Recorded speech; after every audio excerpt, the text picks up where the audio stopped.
আজকে আমরা স্কোয়ার ট্রিকটা শিখবো।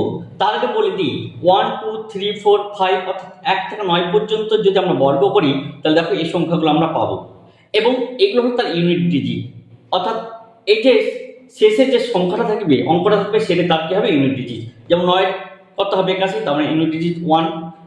8 স্কোয়ার 64, তার মানে ইউনিট ডিজিট কত 4। এভাবে প্রত্যেকটা দেখো এই পাশে আমরা কিন্তু ইউনিট ডিজিট আমরা টুকে নিয়েছি। এবার আমরা 324-এর কিভাবে তা আমরা রুট বের করব। রুট করার নিয়মটা হলো প্রথমে এই দুটো পার্ট হিসেবে ভাগ করে নেওয়া। এবার দেখো এই যে শেষ যে ডিজিটটা আছে অর্থাৎ শেষ যে অঙ্কটা আছে সেটা কার কার ইউনিট ডিজিটের মধ্যে পড়ছে, অর্থাৎ একটা দেখা যাচ্ছে কত 2 আর দেখা যাচ্ছে কত 8, তাহলে একটা 2 আর একটা হলো কত 8।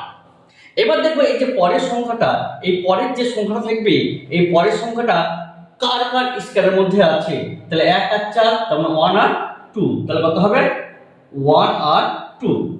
সর্বদা মনে রাখতে হবে যে আমরা ছোটটা নিব, তাহলে এখানে 1 হবে এখানে 1 হবে, কিন্তু আমার দুটো সংখ্যা চলে এসেছে, একটা 12 একটা 18, তাহলে আমরা কোনটা নিব আমরা কি করে বুঝবো? তাহলে যে সংখ্যাটা নিয়েছিলাম যে 1 নিয়েছিলাম তার পরের সংখ্যাটা দিয়ে কি করব গুণ করব, তাহলে 2 কে 2। এবার দেখো এই সংখ্যাটা আর এই সংখ্যাটা কে বড়, যদি এটা বড় হয়ে যায় তাহলে সর্বদা আমরা কোনটা নেব এই বড়টা চুজ করব, অর্থাৎ তাহলে আমরা রুট 324-এর কত পেলাম 18। তাহলে পরেরটা দেখা যাক, তাহলে এই 4, তাহলে কোন কোন সংখ্যার এটা ইউনিট ডিজিট, তাহলে একটা কত এইটা আর এইটা, তাহলে কত হবে একটা 2 আর একটা কত 8। এবার এই পরের সংখ্যাটা তাহলে 51 কোন কোন সংখ্যার স্কয়ারের মধ্যে আছে সেটা দেখবো, একটা 49 আর 64-এর মধ্যবর্তী সংখ্যা হলো 51, তাহলে আমার কত হবে 7 আর 8। তাহলে আমরা কি বলেছিলাম যে যেটা ছোট সেটা আমরা নেব, তাহলে কত হলো 72 আর 78, তাহলে 72 হতে পারে তাহলে 78 হতে পারে, তাহলে আমরা কোনটা নেব? আমরা কি বলেছিলাম যে সংখ্যাটা চুজ করব তার পরের সংখ্যাটাতে আমরা কি করব গুণ করব। এবার দেখবো 51 আর 56-এর মধ্যে কে বড়, যদি এটা বড় হতাম, যদি 51 বড় হতো তাহলে 78 নিতাম, আর যদি এইটা বড় হয়ে যায় তার মানে কি তাহলে এটা থেকে ছোট তার মানে এই সংখ্যাটা আমরা নিব, অর্থাৎ আমরা কম্পেয়ার করব 51 আর 56।